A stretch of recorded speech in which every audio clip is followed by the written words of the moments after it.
Greensill and Archegos Capital are the latest high-profile shadow banking financial scandals to hit the headlines. Credit Suisse is still unloading its position in the wake of Archegos Capital Management's blowup. The bank was selling 19 million shares of Discovery's Class A stock on Tuesday.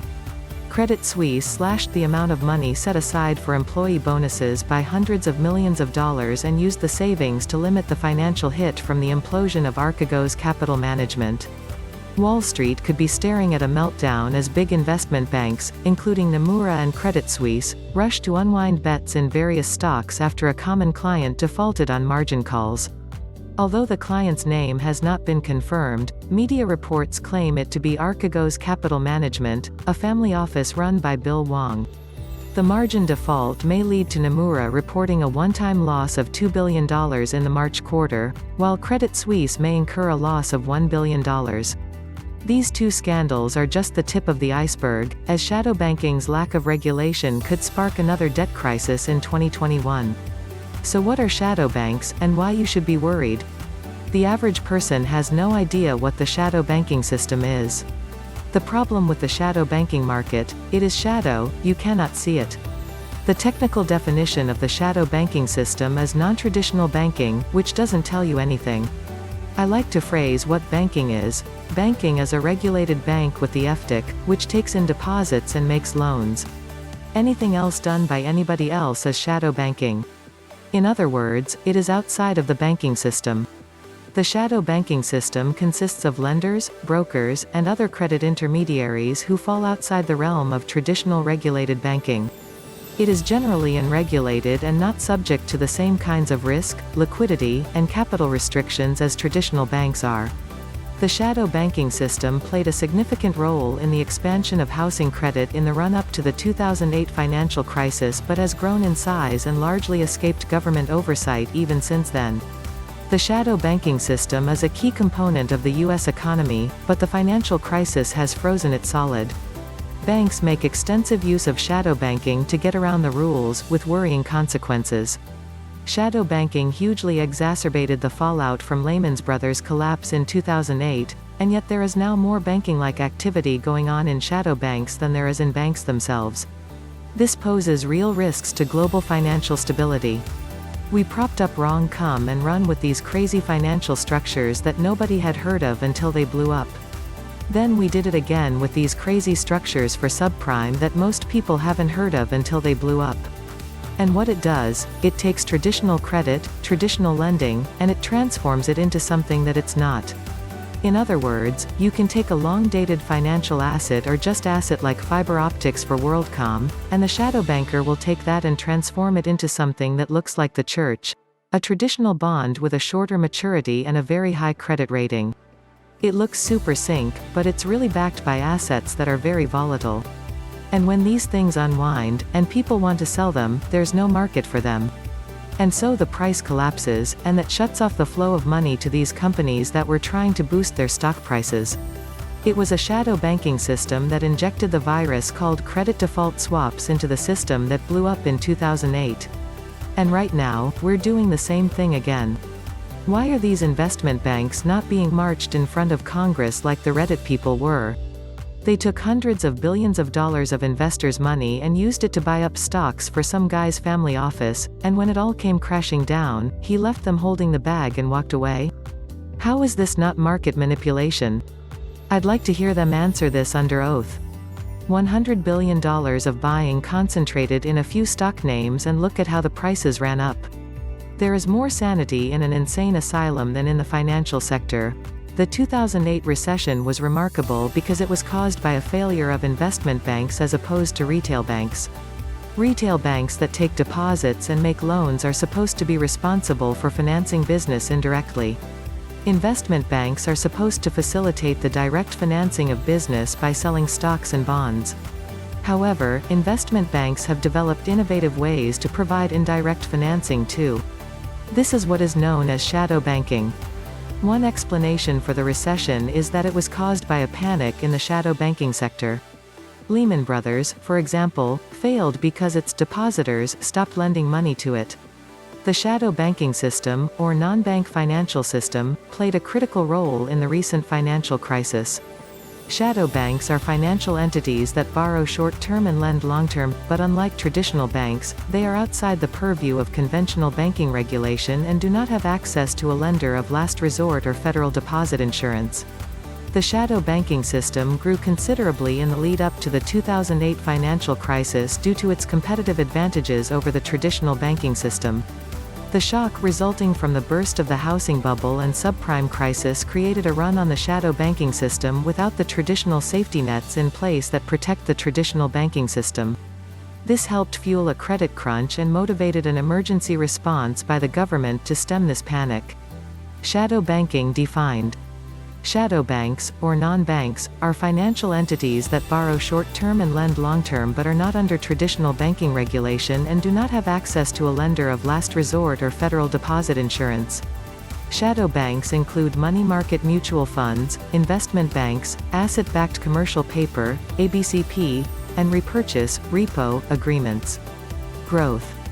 The shadow banking system dramatically grew during the lead-up to the financial crisis and even briefly overtook the traditional banking system. Shadow banks had fewer regulatory requirements than traditional banks, so they had a competitive advantage when it came to costs. This allowed them to offer better returns and helped them outgrow the traditional banking system. However, they were also more vulnerable to liquidity shocks for the same reason. Many investors discounted this risk in an era when runs on financial institutions had practically become obsolete. The financial crisis. The shock caused by the bursting of the housing bubble and subprime mortgage crisis helped trigger a run on the shadow banking system. Shadow banks did not have the traditional deposit insurance or lender of last resort measures to protect them from this run. Bear Stearns was the first major investment bank that was affected by this. Short-term lenders in the ABCP and repo market started to pull funding from Bear Stearns, leading to the risk of its collapse. The government did not have the tools to directly stop this panic, so people could sort things out in a more orderly manner. But they were able to take emergency action through JP Morgan, which was part of the traditional banking system, by financing JP Morgan's acquisition of Bear Stearns and providing JP Morgan with certain guarantees against losses by Bear Stearns assets. This temporarily stopped the panic. However, a similar crisis occurred at Lehman Brothers 6 months later. The government did not rescue Lehman as it did with Bear Stearns, which led to its disorderly bankruptcy in mid-September 2008. This bankruptcy triggered a crisis in another part of the shadow banking system, money market mutual funds. The Reserve Primary Fund was a money market mutual fund that provided short-term funding to Lehman Brothers. It faced a crisis due to its exposure to Lehman Brothers, which caused investors to withdraw money from it rapidly. This caused contagion throughout the money market mutual fund industry and forced the government to take emergency action to stem the panic. This panic in various parts of the shadow banking system helped fuel a credit crunch in the real economy, causing many businesses to scale back through layoffs and spending cuts, which helped lead to a recession. The government was forced to take emergency action in order to stem this crisis by asking Congress for emergency powers and funding, which resulted in the Troubled Asset Relief Program, TARP. Conclusion and final thoughts. The shadow banking sector played a critical role in the financial crisis. Shadow banking was under the purview of fewer regulations and government protections than traditional banking. This made shadow banking highly fragile. Fewer regulations also meant it had a competitive advantage relative to traditional banks, allowing it to grow in size and even surpass the traditional banking sector for a while. However, the recent financial crisis showed how vulnerable shadow banking was to a liquidity shock and forced a major government response. The financial crisis showed the risks the shadow banking system posed to the financial system as a whole. As a result, the Dodd-Frank Wall Street Reform and Consumer Protection Act created the Financial Stability Oversight Council, FSOC, and Office of Financial Research, OFR, in part to assess risks and monitor the shadow banking system. The question now is whether enough is being done and if new regulatory tools are needed. The greatest con being perpetrated as we are told about it, and we are watching it. Too big to fail, the scheme in which many little guys and gals chip in weekly, so the few can live in $1,000 suits with bodies that resemble Jabba the Hutt, on the making. Mind you, they will be bailed out again. The reason being, if the economy collapses, the banking system is defunct, and money ceases to exist. Who suffers the most, the ones that had money or the ones who didn't? Factories will still be here, petroleum will still come out of the ground, food will still be grown, electricity will still be generated, and most importantly, we would still be here. The labor force that makes everything happen would still be here. All these banks are trading and fighting against each other. By definition, someone is going to lose. Bail out the overextended. Promote over-leveraging. How about those out over their skis have to deal with their predicaments without the aid of the Fed? The Fed is allegedly there to provide liquidity in emergencies. Is this an emergency? The emergency seems to be keeping the stock market up and moving to new highs each day. That's the emergency. Stocks will close on all-time highs year-end. It has been decided by the central bankers. These aren't markets. They are arrangements supervised by central bankers and planners. This Fed, like the several preceding, has no credibility. They lie, and there's no penalty for lying. They print money to enrich primary dealers and to never realize losses to things like Uber, WeWork, etc. The parasite class has created a debt-slave society that I find evil and morally repugnant.